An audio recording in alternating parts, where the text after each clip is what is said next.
Left ரைட்டுங்கிறது இந்த rhymes தான், இந்த கயிறு தான். நம்ம ஸ்ட்ரைட்டா அப்படி பிடிச்சிட்டு இப்படி விட்டோம்னா ஃப்ரீ பண்ணோம்னா அது பாட்டுக்கு போய்கிட்டு இருப்பான். நம்மளுக்கு லெஃப்ட் வேணா லெஃப்ட் இழுத்துக்கலாம், ரைட் வேணா ரைட் இழுத்துக்கலாம். நிற்பாட்டணுங்கையில குதிரை வந்து இப்படி ரெண்டு ரைன்ஸுமே, அதாவது ரெண்டு கயிறையும் ஒன்னா இழுத்துட்டோம்னா நின்றோம். இப்போ கிளம்பணும் அப்படின்னா அப்படியே லூஸ் பண்ணணும். கிளம்புனா லூஸ் பண்ணி லைட்டா கிளிக், அப்படி நம்ம ரெண்டு காலு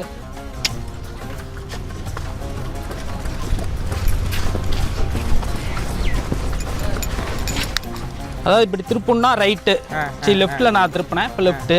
இதே ரைட்னா ரைட்டு, எப்படி வேணுமோ நம்ம இஷ்டத்துக்கு திருப்பிக்கலாம். அதாவது குதிரை வந்து ரைடிங் பண்ணுறது வந்து எவ்வளோ முக்கியமோ அதளவுக்கு நம்ம இறங்குறது ரொம்ப முக்கியம். இப்போ இந்த ரெண்டு காலுமே நான் ரிக் ஆஃப் வச்சுருக்கேன்ல, பேலன்ஸு. இந்த பேலன்ஸ் எப்படி இருக்குமோ அதே மாதிரி ஒன்றுலேருந்து ஒன்றில் எடுக்கக்கூடாது. இறங்குறப்ப ரெண்டையுமே ரிமூவ் பண்ணி காலை எடுத்து பிறகுதான் நம்மளுக்கு இறங்குறது வந்து சௌரியமா இருக்கும். குதிரை இருந்து வெளியில வரும்போதே பார்த்தோம், அந்த கடிவாளம் போட்டு தான் கொண்டு வரணுமா? ஆமா, வண்டிக்கு ஸ்டேரிங் இல்லாம வெளியே வராதுல்ல, ஸ்டேரிங் அதுதான் இது ஸ்டேரிங். இதோட ஒர்க் என்னென்ன? லெகான் போட்டதுக்கு அப்புறம் தான் குதிரை வெளியே நம்ம கண்ட்ரோல்ல கிடைக்கும். அது வரலையும் நம்ம கண்ட்ரோல்ல இருக்காது. சீட்டு போட்டதுக்கு அப்புறம் நம்மளுக்கு வந்து கிளிப் நல்லா கிடைக்கும். இது ரிக் ஆஃப், கால் வச்சுக்கிறதுக்கு. ஓட்டுறதுக்கு ரைடிங் போறப்ப வந்து அந்த கால் வச்சாதான் அந்த கிளிப் நல்லா கிடைக்கும். அதாவது ஓட்டுற தெரிஞ்சவங்க வந்து சேடு இல்லாமலே போய் ஏறி உட்காந்து ஓட்டுவாங்க.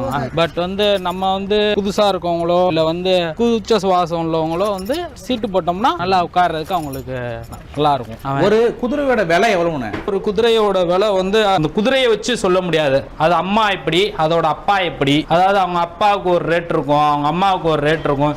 இதெல்லாம் வந்து ஈவன் பண்ணி கொண்டுட்டு வரப்பதான் அதோட இதை கொண்டு வர முடியும். மெயின் என்னன்னா சுழி பார்ப்பாங்க நம்ம ஆளுங்க. அதாவது அந்த சோலை உள்ளவங்க, அதாவது ரிங் குவாலிட்டிங்கிறப்ப அந்த சுழி பத்தாது, ஆனா காசு பிரைஸ் கூட இருந்தாலும் ஓகே டீல் ஓகேம்பாங்க. அப்படிங்கலாம் வந்து நம்மள்ட்ட எங்கள்கிட்ட இருந்தவரையிலையும் 30 lakhsக்கு மேலதான் ஆரம்பிக்கிறது குதிரை. குறைஞ்சபட்சமே 30 லட்சம் குறைஞ்சபட்சமே.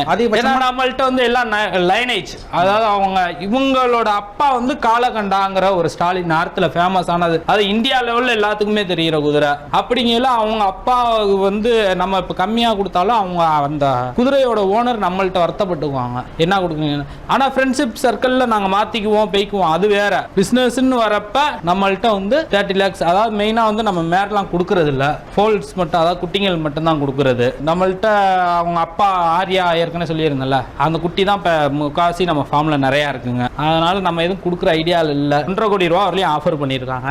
நம்ம வந்து தரலனா நம்மள்ட்ட இருக்கிறது ஒரு ஸ்டாலின் ஆரியா தான். அது கொடுத்துட்டா நம்ம எத்தனை பேர் வச்சிருக்கோம் இல்லையா, எத்தனை பேர் வச்சுட்டு நம்ம கொடுக்கலன்னா நம்மளுக்கு ஸ்டாலின் இல்லைன்னா தடுமாற மாதிரி இருக்கும், அடுத்தவங்கள்ட்ட போற மாதிரி இருக்கும். அந்த ஒரு காரணத்தினால அந்த ஸ்டாலின் விற்கிறது இல்லைன்னு சொல்ல 1.5 கோடி ரூபா ஆஃபர் ஆயிருக்கு. ஆனா நாங்க இன்னும் தரல. ஆனா நம்ம குதிரையை வந்து வீட்லயோ இல்ல இது மாதிரி பண்ணையில எதுவும் வளர்க்குறோம்னு நினைச்சீங்களேன், அரசுகிட்ட தான் அனுமதி வாங்கணுமா? அப்படிலாம் ஒன்றும் இல்லை, அப்படிலாம் வாங்கணும் அரசுக்கிட்ட ஒன்றும் அனுமதி அப்படிலாம் ஒன்றும் வாங்கணும்னு தேவையில்லை. பட் குதிரை வந்து வளர்க்கணும்னு நம்ம முடிவு பண்ணிட்டோம்னா குதிரைக்கு வந்து தகுந்த இடம் வேணும். அதுங்க ஓடுறதுக்கோ விளையாடுறதுக்கோ தகுந்த இடம் இருந்துச்சுன்னா குதிரை நல்லா ஹெல்த்தியாக வளரும். குதிரைனா மேக்ஸிமம் வந்து ஓடும். அப்போ இங்கேல நம்ம சின்ன ரூமில் வந்து நம்ம டாக் மாதிரியோ இல்லை நம்ம மாடு மாதிரியோ குதிரை மெயின் வந்து கட்டிப்பட்டு வளர்க்கக்கூடாது. கத்துறது தான் வந்து கணக்கிறதும்பாங்க நம்ம ஆளுங்க.